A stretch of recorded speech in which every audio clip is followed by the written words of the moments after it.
If you talk to yourself, you've probably been judged for it at least once. Maybe someone laughed and said, "Why are you talking alone?" Maybe you caught yourself whispering your thoughts and immediately felt embarrassed. But here's the truth. One of the most misunderstood habits in the world might actually be a sign of rare mental strength.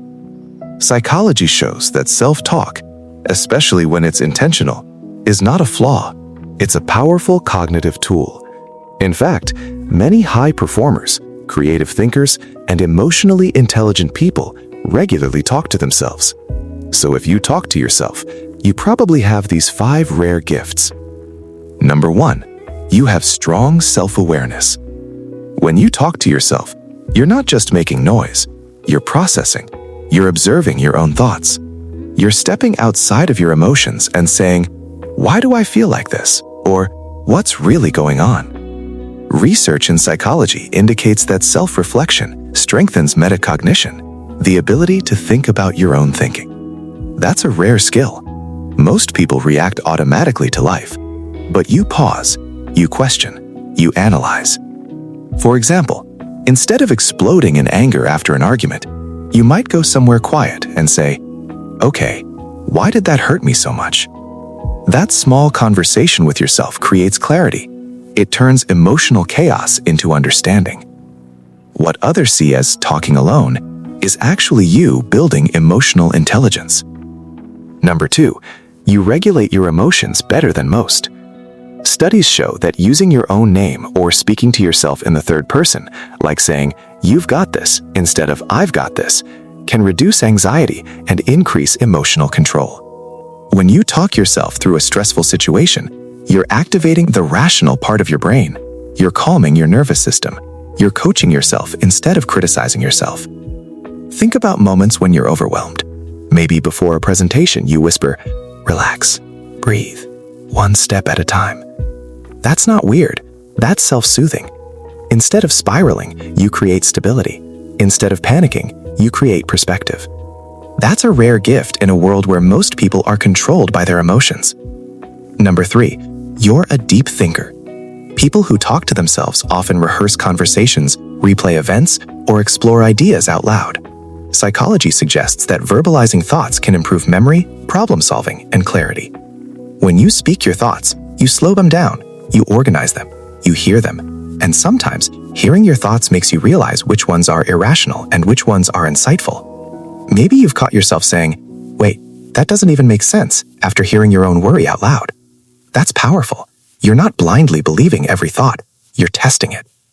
Deep thinkers question their own narratives, and talking to yourself is one of the fastest ways to do that. Number 4, you have a strong inner support system.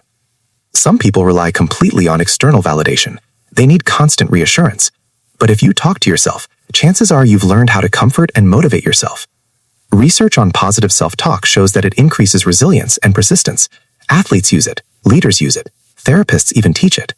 When life gets heavy, you don't just collapse. You might say, "It's okay. You've survived worse." That's not delusion. That's strength. You've built an inner voice that supports you instead of destroys you, and that voice becomes your anchor when nobody else understands what you're going through. Number 5, you're highly creative. Creative thinkers often externalize their ideas. They brainstorm out loud. They imagine scenarios. They play with possibilities through dialogue. Talking to yourself allows you to simulate conversations, invent stories, test outcomes, and explore different versions of reality. It's like having a built-in creative partner. Many writers, artists, and innovators have admitted they talk through their ideas alone. It's not madness, it's mental experimentation. If you've ever walked around your room acting out both sides of a conversation or explaining a concept to an invisible audience, you're not strange. You're rehearsing potential futures. You're shaping ideas before they exist. And that's how innovation begins. Now, let's gently reframe something important.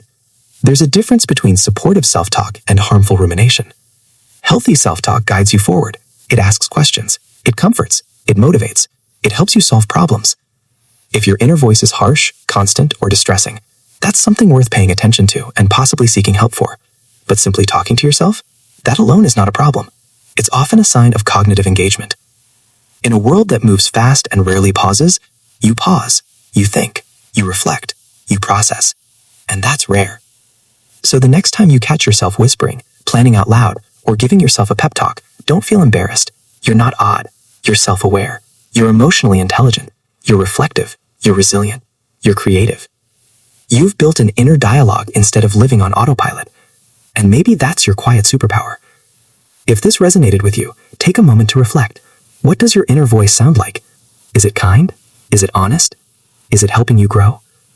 Because the relationship you have with yourself shapes every other relationship in your life. If you want more insights about your personality, hidden strengths, and the psychology behind everyday behaviors, subscribe to this channel. We explore the traits you thought were weaknesses and reveal the power behind them. You might be more rare than you think.